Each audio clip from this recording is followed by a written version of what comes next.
thing I love to do is find ways of creating midtowns, areas in between downtown and other parts of our city.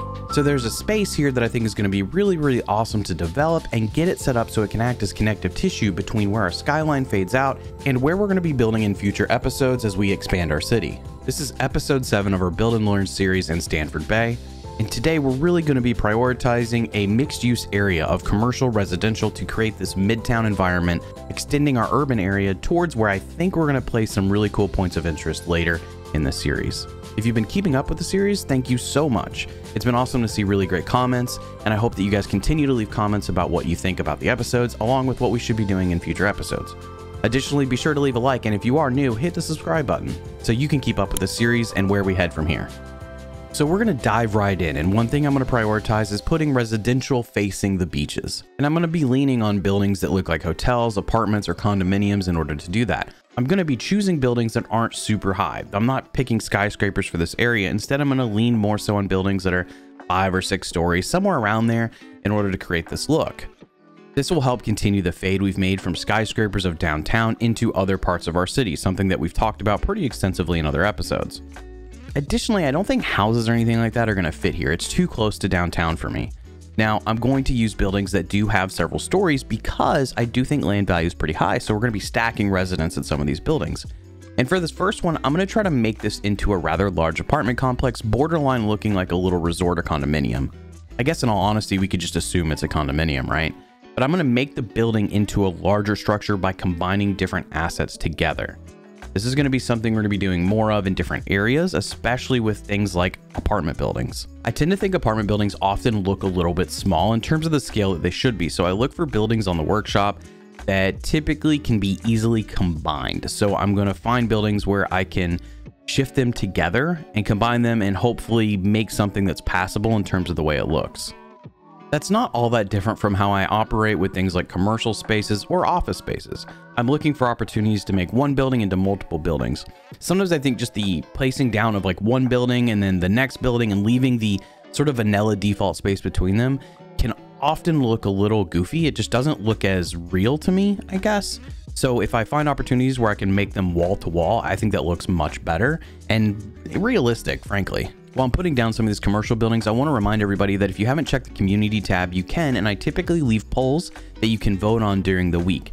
These will typically influence decisions in terms of what I'm doing in future episodes or how I'm putting these episodes together. For example, I recently did a poll on whether you guys wanted more cinematics or more detailing. I also did a poll focused on a point of interest that I'm hoping to build in a future episode. So be sure to go check it out. Make sure you leave a vote on some of the most recent polls. I'd appreciate it. Obviously, you can leave comments down below with thoughts or suggestions for what to build. I do think we're going to be working on a sports stadium area pretty soon, along with setting up more residential spaces a little bit further away from town, including suburbs, which is another project I really enjoy doing. Now, as I'm placing this commercial, one thing you guys may have noticed in the low density video we did last week, I am focused also on trying to spread some of this commercial out in certain areas. I do want some wall-to-wall density, but I also need to find opportunities to start spreading things out a little bit more and not as focused on making everything as cramped as it would be closer to downtown. In addition to using parking to space some of these buildings out, I'm going to be looking at assets that also create some of this space for me. Also, you can use green space ultimately to help spread some of the buildings out and give you a little bit of diversity in terms of what's set up on that block. And much like last episode, I am still focused on working within spaces. So I set up a couple of networks to give us the space we're operating within. It really wasn't much. I just created a couple of roads, and I'm going to also work towards adding almost like fake alleyways that aren't really roads. They're just going to have pavement down as if trash trucks or something like that are going to utilize that space. And one reason I'm not actually going to draw out those roads for alleyways is sometimes it just lends itself to more traffic, and I want to try to avoid that in some of these areas and just give the impression that there is the alleyway. Don't forget, as you're placing buildings, you can always go in with BOB and you can update the trees or props to better suit your city.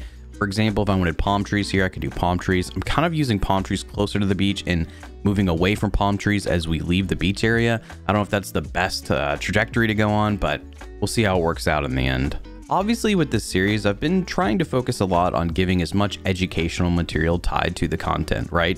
In terms of our little pop-up video type like suggestions on different tips or mod tips or assets, you know, I want to also try to find ways of just having more conversational moments too, where it's not all teach, so that it feels a little bit more relaxed. Because sometimes I catch myself and I feel like I'm ranting for 20 minutes and not really connecting or doing anything that kind of gives you guys some perspective on what's going on outside of just the education.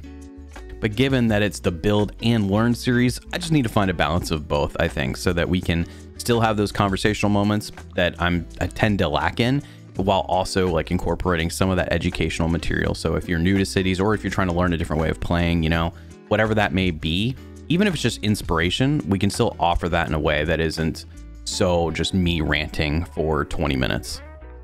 I also noticed in one of the polls that one of the things you guys wanted more of was more building. That was something that you guys actually responded to pretty heavily, was wanting to see more building happening. So I am trying to focus a little bit more on that. I'm going to reduce a little bit of the network stuff like roads and all that when it's necessary. For example, I just did basically 2 or 3 roads to make this area. So it wasn't very significant. It took me no time at all just to draw out a couple roads based on what we had. So I'm not going to necessarily have that incorporated all the time if there's a small area that we need to set up. However, if there is an area that requires a little bit more network design and stuff like that, I'll still feature that as a part of the episode. But I do want to get into more of the buildings so that we can kind of utilize our time well and ensure that we can get pretty far into the city, because I do realize Cities 2 is quickly on its way. I mean, we are close approaching that release date, which I know we're all going to be excited for, and I'm excited for, which will probably start a new season of build and learn where we focus probably on a vanilla build in Cities 2 to kick us off and then go from there. As I'm placing some of these buildings, one thing to try to play with is actually figuring out whether your building should curve with the road or sort of remain straight off the road, if that makes sense. Like, how do your buildings react to the road design? Should they curve with, or should they just continue on a straight line away from? And I do a little bit of a mix of both based on what I'm trying to do. Sometimes this gives you a little bit of extra room to tuck more buildings in, or sometimes it gives you kind of an odd space you have to fill up. It just sort of depends on the situation. So I'm going to do a little bit of a mix of both, where we have some buildings turning with the road and some buildings sort of squared off against the road. I think that sometimes makes it look a little bit dynamic, and it also suggests that certain buildings were built at different times. And as I mentioned, green space can be a helpful way of spreading things out. So I'm going to make this into a small park area here that'll hopefully offer some pedestrian lanes to walk through, which I know they're going to utilize, because I think by the time we get to the end of this, you're going to see a lot of people moving within the city on foot, which is always a thing for my cities. For some reason, people just like to walk everywhere, in addition to clogging up lanes and creating plenty of traffic for sure. And again, green space and parks are a great way to fill up spaces where just buildings may not fit, right? So we have this triangle space that I'm utilizing these paths to kind of create something different, an organic shape within an area that's, you know, pretty rigid to some degree. It might be difficult to put buildings here, and it's not impossible by any means. It might just, you know, take a little bit of messing around with to find something that fits. So I'm really just going to make organic shapes create something, and then I'll fill it in a little bit with some pavement and probably add a monument. That way it'll stand out in some way, you know, maybe it's some historical element to the city that's been preserved. And then finally we can go in and district it to be a park. So that'll generate a little traffic, I would assume. Something I found while recording this episode, this is probably one of the most comfortable areas for me in terms of building. The whole episode came together very, very easily and very naturally, which is amazing. I needed one that felt a little bit less like I was having to focus in on something really specific. You know, the last couple episodes we've been focused on creating low density, and then also creating density itself, like higher level density in certain city blocks. So I wanted to find something that was a little bit of a mix of a couple of things, right? So we're focused on residential, commercial, a little bit of office space, and a combination of, you know, pretty dense areas, but also spreading things out a little bit. I kind of feel like doing areas like this, sort of what I dub as a midtown, is actually kind of helpful, because you get an opportunity to do something different from downtown, and it's not meant to be super far away from what you'd see in a suburban area either. It's a combination of both. It's a nice middle ground to play with, and you have tons of flexibility in that area as well. And what I think this is going to be combining are areas where we're going to start seeing more houses crop up here shortly, but also potentially a stadium going over here past where this is being built eventually. I would like to get either a football stadium or a baseball stadium in. That can be sort of a cool POI or point of interest. That is something that you're going to see pop up a little bit in the videos as well. It's just our focus on certain points of interest so that we can create areas that really stand out, set our city off, besides just having the skyscrapers or something like that. I want spaces that are unique and different for our city, just to have opportunities of different views and, you know, create really focused areas that I think you guys will enjoy, and maybe it'll inspire you to, you know, set up some of your own stadiums and do other things in your city. Now, something I'm trying to do with an area like this, like I said, is I'm mixing different zoning types, right? So commercial and residential and office space all in sort of the same area. So I got to find opportunities to mix up these buildings where they can kind of look the way I want them to look, right? So what I'm using on one side might be more modern buildings, but what I'm using towards the interior are buildings that may have been there a little bit longer. You know, you can see I'm using some brick shopping centers and then this sort of brick office that has a little bit of a different color or texture to it.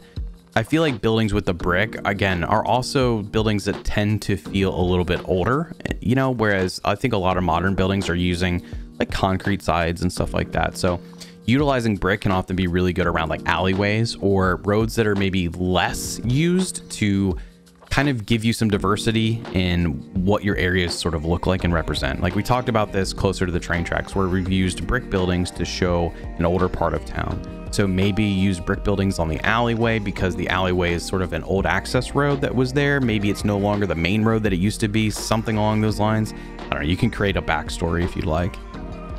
It's always just kind of neat to keep in mind that you can change textures on a building or you can change the building type and you can sort of get different eras that the city was created. And I think that, again, sort of adds a little bit of history and some unique elements to what you're setting up, right? You don't want everything to be pristine and modern unless you're going for that. I do want areas to look more aged, like they've been through a little bit more weathered. We've talked about that some too, where, you know, if you can kind of create areas that do sort of appear less kept up, right, with the times, that's as simple as just putting certain buildings in, you know, and then you can sort of develop a little bit more history in your city. And I think that's a really cool way to set your city up to be more realistic and to be unique. But that's not really something that just exists within the base game. Sometimes you have to create that reality by, you know, altering buildings or finding buildings on the workshop that can assist you in creating that vision. Now, what's kind of interesting too is filling up these spaces. You often run into that puzzle moment where you're just trying to find buildings that fit the space that you've allotted yourself. So on the main artery road, I'm including some commercial. Now, keep in mind, this is going to be split apart with that park in the middle. So you're gonna have commercial on both sides of the park, which I think will be kind of cool. And then we can fill the park in with some trees and stuff like that to make it like a little city park area. I think that'll look really nice once we get it all like said and done. And if you're sitting there sort of struggling with how to come up with the plan or how to place things like this, like it may seem like I spend a lot of time just giving thought to what's going to go where. And I really don't always do that. Sometimes I do. But if you go back to like the earliest episode when we planned our city, I had some idea of where I wanted certain things to exist, right? I knew where downtown was roughly going to go. And I also knew how I was going to build off that and create a fade. But once I get into some of these areas, it's really just something I kind of feel out. Like I can tell that certain areas are going to be harder to fill, or they're just maybe designed accidentally to be a park. And not everywhere is going to be perfect. Not everywhere is going to fill the area maybe the way you think in your head. You just sort of have to go about it and see where you land.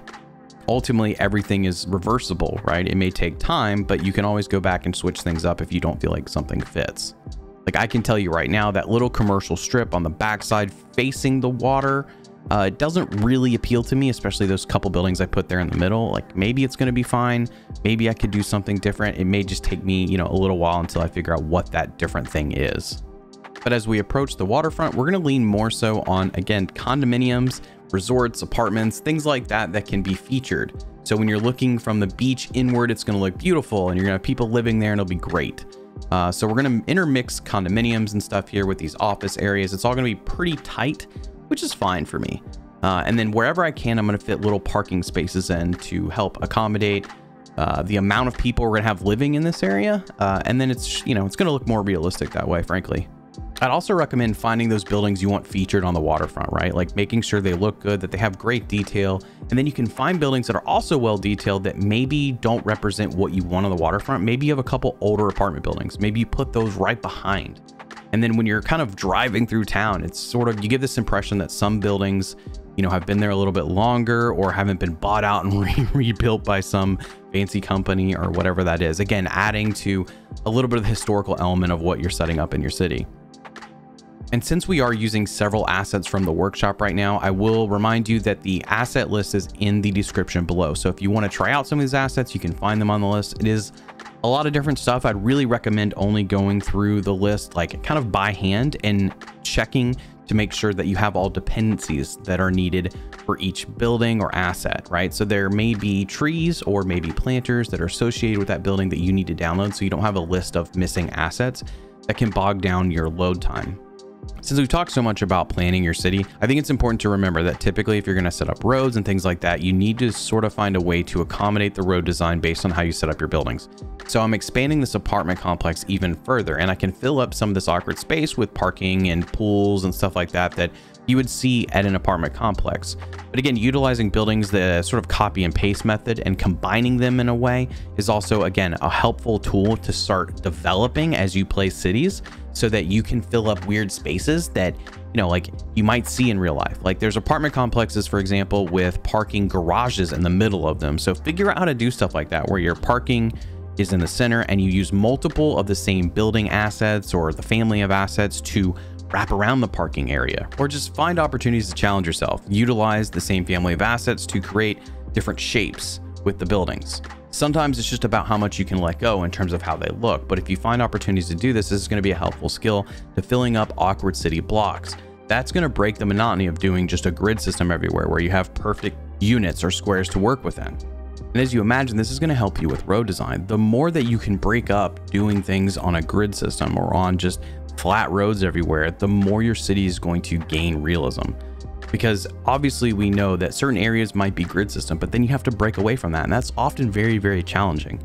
You have to find some sort of like fluid way of breaking that and going into organic shapes, curved roads, and how do you accommodate those spaces? And I think a lot of times we rely so heavily on buildings to help dictate that, when really we should just rely on the roads dictating it and then our buildings to accommodate what the roads are set up as. Now that doesn't always work 100% of the time, but it's kind of an interesting way to think about it. And this goes all the way back to how you plan your city. If your city has a lot of historical value, if it's been there a long time and you're utilizing infrastructure that you would assume has been there a while, then you may want your buildings to accommodate that road design versus changing your road design or doing something crazy with the roads to accommodate buildings. And of course, like in every other episode that we've done, we've talked a little bit about detailing and how to incorporate detailing to continue to develop your city. Obviously, details are a way of adding density and giving your city a little bit more life. So find opportunities where you can do this, at least on a minimal scale, to continue to add some value to what you're setting up. Now, with apartment complexes and things like that, you also want to look for what is typically around or within a complex, right? And one thing is a pool. So I'm going to add a pool to this in one of the other complexes I've set up. And that's the detail element, but it won't look great just sort of on its own. Consider adding a privacy fence around the pool and then maybe some trees that accommodate privacy.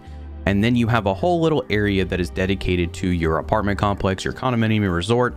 It looks neat and different, and it's going to be detailed. So it's going to have some density to it. So I'm going to shift the video into a bit of a time lapse so you can see how this area starts to develop, not only just with this one pool, but some of the areas around it.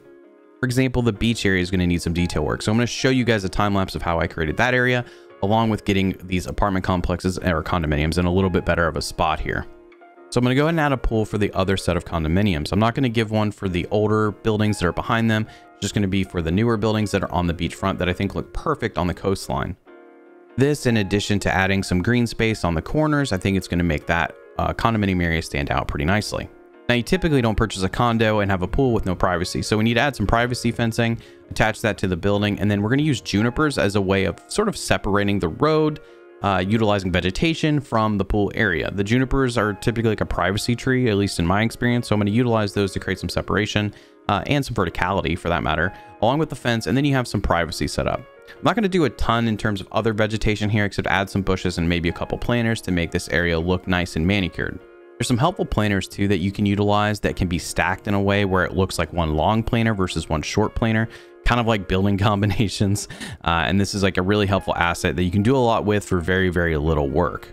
I realize detailing can often be frowned upon in a way because it takes more time, right? There's something there that can often be a little bit blocked out because you don't necessarily want to spend the time doing it, but you're going to set off your city when you get into this. And it doesn't have to be a crazy amount of stuff. Utilizing prop line tool and move it, you can really cut down on the amount of time it takes to detail areas.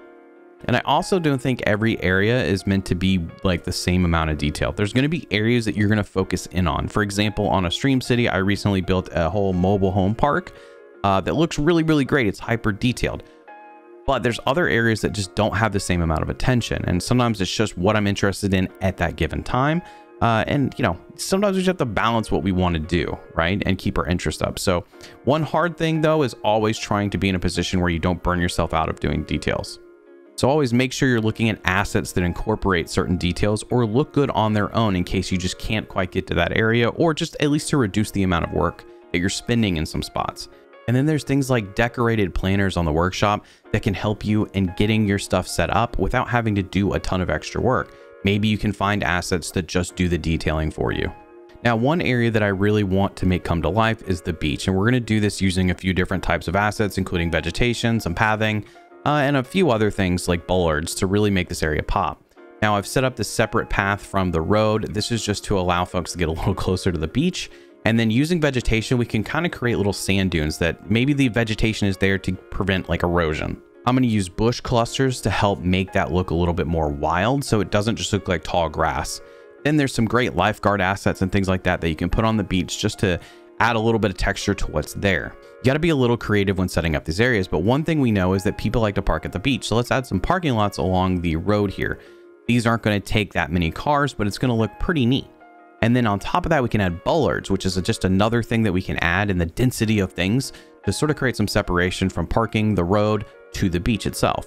So we get our bollards in, and then we can add a little vegetation around the corners to help make this really kind of feel integrated with the rest of the detailing we've done around it, including the vegetation. Utilizing a few palm trees and some of the same assets, you can make this happen. I often recommend finding like little areas you can place some of your vegetation so that you can pull it later. That way keeping it somewhat consistent with what you've already done. Finally, you can go in and also add some sand decals that'll match your theme and also make it sort of look like people have been walking back and forth on the beach to the parking area. Now, one thing that often kind of throws off a beach is not seeing any sort of texture in the water that looks like waves or seafoam. Thankfully, there's some seafoam decals you can pull from the workshop. This will give you a little bit of a texture on the beach. There's actually a couple of sets that you get to blend together if you're really, really careful with it. Once you add these, your beach is going to have a little bit more life. There's also animated waves, which I'm going to use at least for the screenshot. I tend to not leave those very active in the city because I think they just sort of eat some frames because it's an animated asset. It can work in certain areas, at least if you want to get those couple images, but I don't necessarily leave those unless I'm kind of done with the city. So that was a pretty long detailing time lapse. I hope that wasn't too much. I just wanted you guys to see the overall kind of look at what I was trying to accomplish with the vegetation on the beach and some of the details around there, along with the pools and details for our condos right at the coastline. I hope that you enjoyed the episode. Obviously, this is a little bit of bridging a gap between what is coming in the next episode and some of the stuff we've already worked on, but we're utilizing some of the same principles that we've been talking about and developing through previous episodes of the series for Build and Learn.